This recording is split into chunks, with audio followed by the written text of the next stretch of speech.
Hi everyone, আসসালামু আলাইকুম। Welcome back to my channel Farhana's cooking and blog. আপনারা সবাই কেমন আছেন? আশা করি সবাই অনেক ভালো আছেন। আমিও আল্লাহর রহমতে অনেক ভালো আছি। এ পর্বে দেখাবো খুব সহজ কোকুলা নুডলস রেসিপি। চলুন রেসিপিটা দেখে নেওয়া যাক। আমি একটি প্যানে নুডলসগুলোকে সিদ্ধ করে নিচ্ছি। পানিটি গরম হলে আমি নুডলসগুলো দিয়েছিলাম। পানিতে আমি 1 চা চামচ তেল ও একটু লবণ অ্যাড করেছিলাম। এ পর্যায়ে আমি একটি প্যানে 2 টেবিল চামচ রান্নার তেল নিয়ে নিব। তেলটা একটু গরম হলে আমি দিয়ে দিব 1/4 কাপ পেঁয়াজ কুচি ও 3 থেকে 4টা মরিচ কুচি।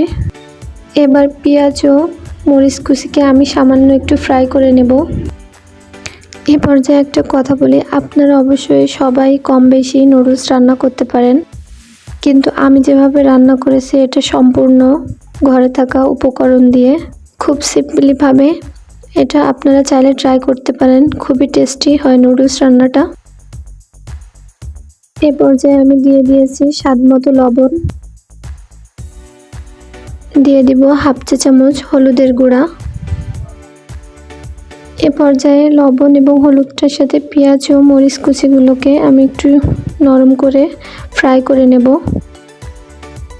দেখতেই পাচ্ছেন পেঁয়াজ কুচিটা একটু নরম হয়ে এসেছে। এ পর্যায়ে দেখুন আমি সবগুলো উপকরণ একটু নরম হয়ে এসেছে। এ পর্যায়ে আমি অ্যাড করব টমেটোর সস।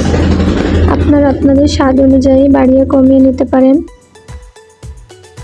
আমি এখানে 1 টেবিল চামচ পরিমাণ টমেটোর সস নিয়ে নিয়েছি। এবার আমি আবার সমস্ত উপকরণগুলো খুব সুন্দরভাবে নাড়াচাড়া করব।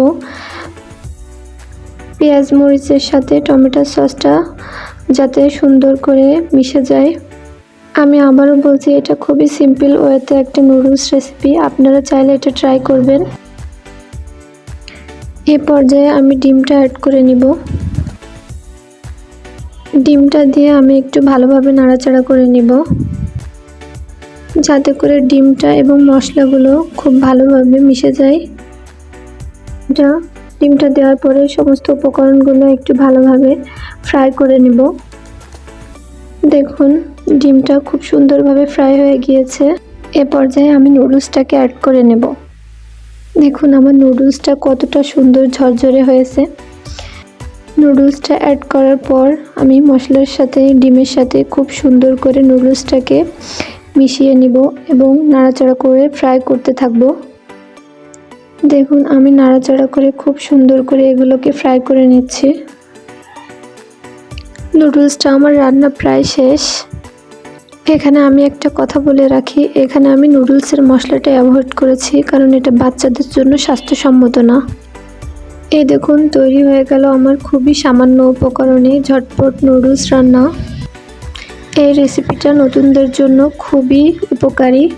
আপনারা চাইলে এটি বাসায় একবার ট্রাই করে দেখতে পারেন। আশা করি অনেক ভালো লাগবে। ভালো লাগলে আমার চ্যানেলটি সাবস্ক্রাইব করে দিবেন। আল্লাহ হাফেজ।